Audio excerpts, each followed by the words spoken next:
안녕하세요. 트레이더 불스입니다.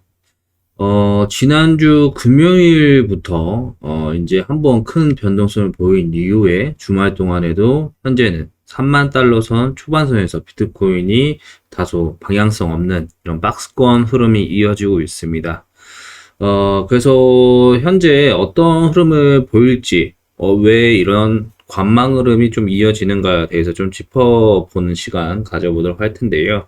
일단은 지금 뭐 거실 정도 굉장히 중요한 일정들을 앞두고 있고, 또 연준 위원들의 연설들이 계속 좀 몰려있는 한 주입니다. 그래서 이런 부분 때문에 아직까지는 이런 변동성이 좀 제한적인 흐름을 보이고 있지 않나 좀 생각해 볼 수 있겠는데, 지금 기술적 추세 흐름상으로 좀 살펴봤을 때, 보시다시피 지금 현재 비트코인 4시간 봉 기준 차트 흐름상, 현재 이 3만 달러 선 구간에서, 좀 박스권 흐름이 굉장히 좀 오랫동안 이어지고 있습니다. 뭐 오전 중에 3만 달러 선을 잠시 이탈하는 흐름을 보이기도 했지만, 결국 다시 한번 또 반등 흐름 나와주면서 3만 달러, 3만 100달러 선 이런 움직임이 이어지고 있는데, 이런 지금 기술적 보조지표 중에서도 볼린저 밴드가 상당히 다시 좁아지는 상황이 좀 나오고 있습니다. 그래서 아실 분은 아시겠지만 이전 흐름에서도 한번 큰 변동성이 나온 이후에 방향성을 보인 이후에 볼린저 밴드가 쉬어가는 구간에서 볼린저 밴드가 이렇게 좁아진 구간에서 다시 한번 큰 변동성을 보이면서 방향성이 나왔었거든요. 그래서 이전 과거 흐름부터 계속 살펴보면은 볼린저 밴드가 좁아졌을 때 어떤 이슈와 함께 변동성이 크게 확대되는 이런 흐름이 계속적으로 이어져 왔었습니다. 과거에도 그래서 볼린저 밴드가 현재 좁아진 구간에서는 변동성이 조만간 큰 변동성이 나올 가능성이 현재 높은 상황이다. 그래서 현재 변동성이 나올 수 있는 이슈들을 미리 짚어보면서 대응하시는 것도 좀 중요한 방법이겠다. 말씀을 드릴 수 있겠고요.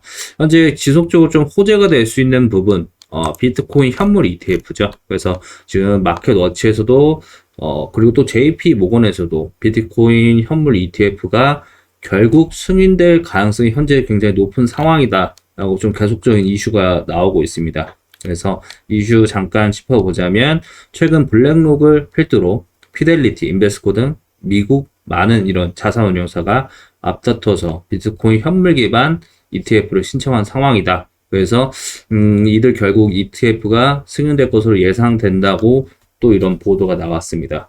그래서 이전 영상에서도 말씀드렸지만 ETF 신청이 이렇게 역사적으로 모든 자산운용사가 한꺼번에 신청한 적이 없습니다. 그래서 지금 블랙록 ETF 신청 이후에 자산운용사들이 연속적으로 이렇게 많이 ETF 신청하면서 결과를 또 지금 대기하는 상황인데, 이전까지는 어떤 아크 인베스트라든지 다른 위즈덤트라든지 신청을 하고 결과가 나오고 반려가 되면 또 다른 운용사가 신청을 하고 이런 흐름이 이어졌다면, 현재는 블랙록이 최초로 ETF를 신청한 이후에 모든 자산 운용사들이 앞다퉈서 우리 것도 ETF를 신청 승인해달라 이런 신청서를 보내온 지금 상황이죠. 그래서 이런 부분은 지속적으로 암호화폐 시장의 호재성 이슈로 아직까지도 현재도 지속되는 상황이다 볼 수 있겠고, 또 이전 영상에서 말씀드렸던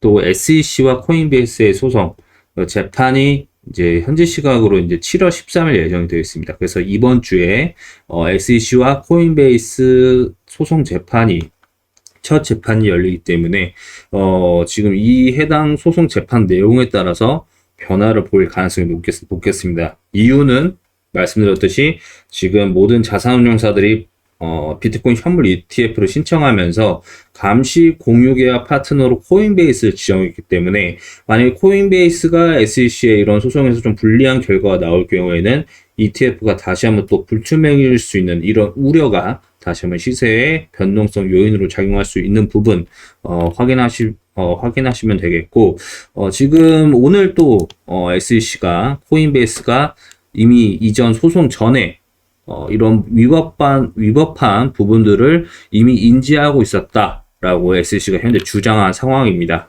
그래서 SEC는 코인베이스의 자사의 상장 내 암호화폐가 SEC 관할권 밖에 있다고 주장한 내용에 대해 이런 답변서를 제출한 것을 좀 전해지면서 지금 SEC가 계속적으로 강경한 입장을 고수하고 있다라고 생각해 볼 수 있겠습니다. 그래서 이런 부분들, 그리고 SEC가 현재 바이낸스나 공통적으로 이런 코인베이스 상장되어 있는 암호화폐들이 증권에 해당된다고 지금 지속적으로 하고 있기 때문에 또 바이낸스 우려에 대해서도 변동성이 나올 수 있는 부분들, 이런 부분들 좀 확인해야 되겠고, 또 마지막으로 이번 주 주요 경제 일정입니다. 그래서 이 일정 중 제일 중요한 부분은 당연히 수요일 날 발표되는 소비자 물가 미국 소비자 물가 지수가 단연 증시에서나 그리고 암호화폐 시장에도 큰 영향을 줄 가능성이 높겠습니다. 그래서 지금 금리 긴축 우려가 높아지면서